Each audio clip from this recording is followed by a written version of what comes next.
Right-Ho Jeeves by P.G. Wodehouse. Chapter 2. "What ho, Gussie," I said. You couldn't have told it from my manner, but I was feeling more than a bit nonplussed. The spectacle before me was enough to nonplus anyone. I mean to say, this Finknoddle, as I remembered him, was a sort of shy, shrinking goop who might have been expected to shake like an aspen if invited to so much as a social Saturday afternoon at the vicarage. And yet here he was, if one could credit one's senses, about to take part in a fancy dress ball, a form of entertainment notoriously a testing experience for the toughest. And he was attending that fancy dress ball, mark you, not like every other well-bred Englishman as a Perrault, but as Mephistopheles, this involving, as I need scarcely stress, not only scarlet tights, but a pretty frightful false beard. Rummy, you'll admit. However, one masks one's feelings. I betrayed no vulgar astonishment, but, as I say, what hoed with civil nonchalance. He grinned through the fungus, rather sheepishly, I thought. "Oh, hello, Bertie. How long time since I saw you. Have a spot?" "No, thanks. I must be off in a minute." I just came round to ask Jeeves how he thought I looked. "How do you think I look, Bertie?" Well, the answer to that, of course, was perfectly foul. But we Woosters are men of tact and have a nice sense of the obligations of a host. We do not tell old friends beneath our roof tree that they are an offense to the eyesight. I evaded the question. "I hear you're in London," I said carelessly. "Oh, yes." "Must be years since you came up." "Oh, yes." "And now you're off for an evening's pleasure." He shuddered a bit. He had, I noticed, a hunted air. "Pleasure. Aren't you looking forward to this rout or revel?" "Oh, I suppose it'll be all right," he said in a toneless voice. "Anyway, I ought to be off, I suppose. The thing starts round about 11. I told my cab to wait. Will you see if it's there, Jeeves?" "Very good, sir." There was something of a pause after the door closed. A certain constraint. I mixed myself a beaker, while Gussie, a glutton for punishment, stared at himself in the mirror. Finally, I decided it would be best to let him know that I was abreast of his affairs. It might be that it would ease his mind to confide in a sympathetic man of experience.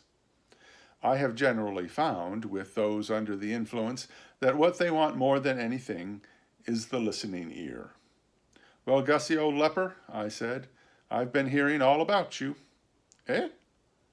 "This little trouble of yours. Jeeves has told me everything." He didn't seem any too braced. It's always difficult to be sure, of course, when a chap has dug himself in behind a Mephistopheles beard, but I fancy he flushed a trifle. "I wish Jeeves wouldn't go gassing all over the place. It was supposed to be confidential." I could not permit this tone. "Dishing up the dirt to the young master can scarcely be described as gassing all over the place," I said with a touch of rebuke. "Anyway, there it is, I know all, and I should like to begin," I said, sinking my personal opinion that the female in question was a sloppy pest in my desire to buck and encourage, "by saying that Madeline Bassett is a charming girl. A winner, and just the sort for you." "You don't know her?" "Certainly I know her. What beats me is how you ever got in touch. Where did you meet?" "She was staying at a place near mine in Lincolnshire the week before last." "Yes, but even so, I didn't know you called on the neighbors." "I don't. I met her out for a walk with her dog. The dog had got a thorn in its foot, and when she tried to take it out, it snapped at her. So, of course, I had to rally round." "You extracted the thorn?" "Yes." "And fell in love at first sight?" "Yes." "Well, dash it, with a thing like that to give you a send-off, why didn't you cash in immediately?" "I hadn't the nerve." "What happened?" "We talked for a bit." "What about?" "Oh, birds." "Birds? What birds?" "The birds that happened to be hanging round, and the scenery and all that sort of thing. And she said she was going to London and asked me to look her up if I was ever there." "And even after that you didn't so much as press her hand?" Of course not. Well, I mean, it looked as though there was no more to be said. If a chap is such a rabbit that he can't get action when he's handed the thing on a plate, his case would appear to be pretty hopeless. Nevertheless, I reminded myself that this non-starter and I had been at school together. One must make an effort for an old school friend. Ah, well, I said, we must see what can be done. Things may brighten. At any rate, you will be glad to learn that I am behind you in this enterprise. You have Bertram Wooster in your corner, Gussie. Thanks, old man. And Jeeves, of course, which is the thing that really matters. I don't mind admitting that I winced. He meant no harm, I suppose, but I'm bound to say that this tactless speech nettled me not a little. People are always nettling me like that, giving me to understand, I mean to say, that in their opinion, Bertram Wooster is a mere cipher, and that the only member of the household with brains and resources is Jeeves. It jars on me.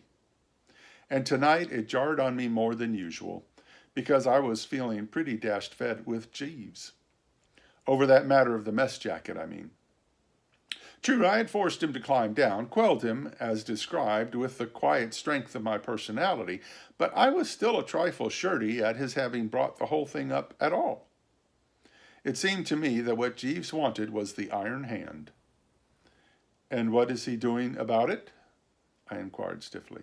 He's been giving the position of affairs a lot of thought. He has he? It's on his advice that I'm going to this dance. Why? She is going to be there. In fact, it was she who sent me the ticket of invitation. And Jeeves considered, and why not as a Poirot? I said, taking up the point which had struck me before. Why this break with a grand old tradition? He particularly wanted me to go as Mephistopheles. I started. He did he? He specifically recommended that definite costume. Yes. Ha! Eh? Nothing, just ha. And I'll tell you why I said ha. Here was Jeeves making heavy weather about me wearing a perfectly ordinary white mess jacket, a garment not only the rage, but absolutely de rigueur, and in the same breath, as you might say, inciting Gussie Finknottle to be a blot on the London scene in scarlet tights. Ironical, what? One looks askance at this sort of in and out running. What has he got against Poirots? I don't think he objects to Poirots as Poirots, but in my case he thought a Poirot wouldn't be adequate. I don't follow that. He said that the costume of Poirot, while pleasing to the eye, lacked the authority of the Mephistopheles costume. I still don't get it. Well, it's a matter of psychology, he said. There was a time when a remark like that would have had me snookered, but long association with Jeeves has developed the Wooster vocabulary considerably. Jeeves has always been a whale for the psychology of the individual, and I now follow him like a bloodhound when he snaps it out of the bag. Oh, psychology. Yes, Jeeves is a great believer in the moral effect of clothes. He thinks I might be emboldened in a striking costume like this. He said a pirate chief would be just as good. In fact, a pirate chief was his first suggestion, but I objected to the boots. I saw his point. There is enough sadness in life without having fellows like Gussie Finknottle going about in sea boots. And are you emboldened? Oh, to be absolutely accurate, Bertie, old man, no. A gust of compassion shook me. After all, though we had lost touch a bit of recent years, this man and I had once thrown inked darts at each other. Gussie, I said, take an old friend's advice and don't go within a mile of this binge. But it's my last chance of seeing her. She's off tomorrow to stay with some people in the country. Besides, you don't know. Don't know what? That this idea of G's won't work. I feel a most frightful chump now, yes, but who can say whether that will not pass off when I get into a mob of other people in fancy dress? I had the same experience as a child one year during the Christmas festivities. They dressed me up as a rabbit, and the shame was indescribable. Yet when I got to the party and found myself surrounded by scores of other children, many in costumes even ghastlier than my own, I perked up amazingly, joined freely in the revels, and was able to eat so hearty a supper that I was sick twice in the cab coming home. What I mean is, you can't tell in cold blood. I weighed this. It was specious, of course. And you can't get away from it that fundamentally Jeeves' idea is sound. In a striking costume like Mephistopheles, I might quite easily pull off something pretty impressive. Color does make a difference. Look at newts. During the courting season, the male newt is brilliantly colored. It helps him a lot. But you aren't a male newt. I wish I were. Do you know how a male newt proposes, Bertie? He just stands in front of the female newt, vibrating his tail and bending his body in a semicircle. I could do that on my head. No, you wouldn't find me grousing if I were a male newt. But if you were a male newt, Madeline Bassett wouldn't look at you, not with the eye of love, I mean. She would if she were a female newt. But she isn't a female newt. No, but suppose she was. Well, if she was, you wouldn't be in love with her. Yes, I would if I were a male newt. A slight throbbing about the temples told me that this discussion had reached saturation point.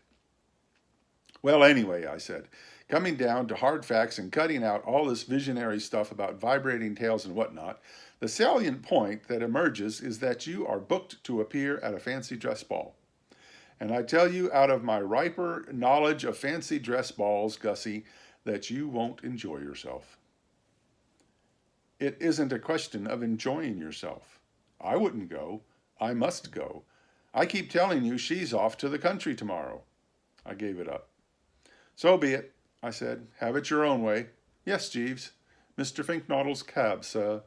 Ah, the cab, eh? Your cab, Gussie. Oh, the cab. Right. Of course, yes, rather. Thank you, Jeeves. Well, so long, Bertie.